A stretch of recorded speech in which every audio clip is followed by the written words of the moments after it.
esta entrevista, y no solo para salvaguardarla, sino también para no hacerla sugestiva y no cometer el error como operadores jurídicos de incorporar información que no conoce el menor o que no sabía o que los niños aprenden de manera muy fácil palabras que posiblemente no podían conocer antes o no conocían antes, o las incorporamos o las plasmamos en la entrevista como si el niño las dijera, y esto es algo que nos va a traer problemas en la audiencia de juicio. Y por eso es que inicio este tema con la declaración en el Ministerio Público. Una de las primeras cosas que nosotros debemos concebir o que nosotros debemos entender dentro de los conocimientos y las habilidades especiales que necesitamos tener para poder tomar una entrevista de esta naturaleza de manera adecuada es identificar los estereotipos de género. Por estereotipo de género son aquellas situaciones que nos llevan a juzgar una circunstancia por un hecho atribuible a la víctima o por una cuestión que no tendríamos que asignar, pero es una cuestión de rol social. Cuando nosotros cuestionamos a una joven, por ejemplo, que salió a un bar a medianoche a divertirse y saliendo de ese bar se va a su casa y es agredida sexualmente por parte de chofer quien la estaba llevando a su casa. Si nosotros empezamos a cuestionar a la víctima en relación a por qué salió en la noche, a por qué no se quedó en su casa, si ella ya sabía cómo es el peligro de la sociedad, nosotros estamos entrevistando con estereotipos de género. Si nosotros tenemos a una adolescente de 16, 17 años, quien tiene su pareja de 20, 21 años y recibe agresiones sexuales por parte de su pareja, si nosotros le cuestionamos a esta víctima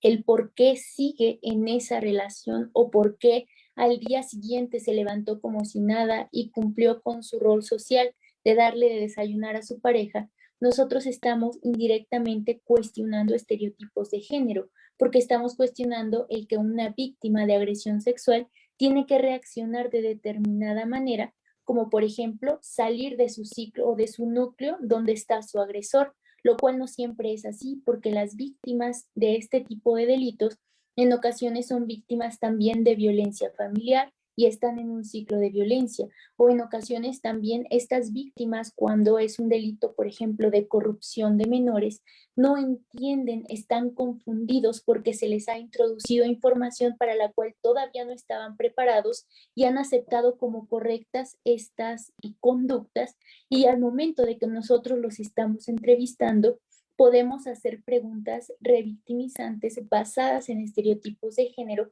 por querer justificar, vaya, este estereotipo. Eh,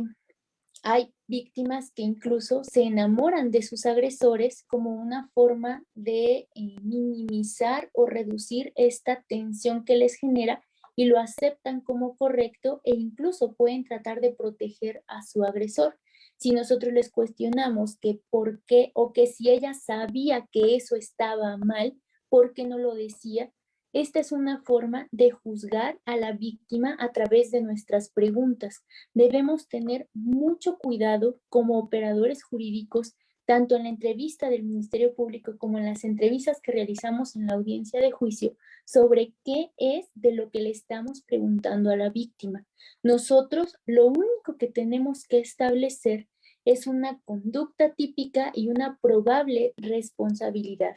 Y sí vamos a analizar estas cuestiones emocionales, por ejemplo, de una víctima que ha sido víctima de corrupción de menores desde, por ejemplo, los 12 años hasta los 17 años, ha sido agredida constantemente por parte de su padrastro, supongamos un ejemplo, y esta persona termina aceptando estas agresiones y ya no reprochándolas, y al principio pues ella las sentía mal, pero después terminó simplemente ya no rechazándolas porque no, de todos modos no podía salir de ahí. Si cuando esta víctima viene al Ministerio Público y yo le digo, tú sabías que esto estaba mal o tú sabías que esto estaba bien,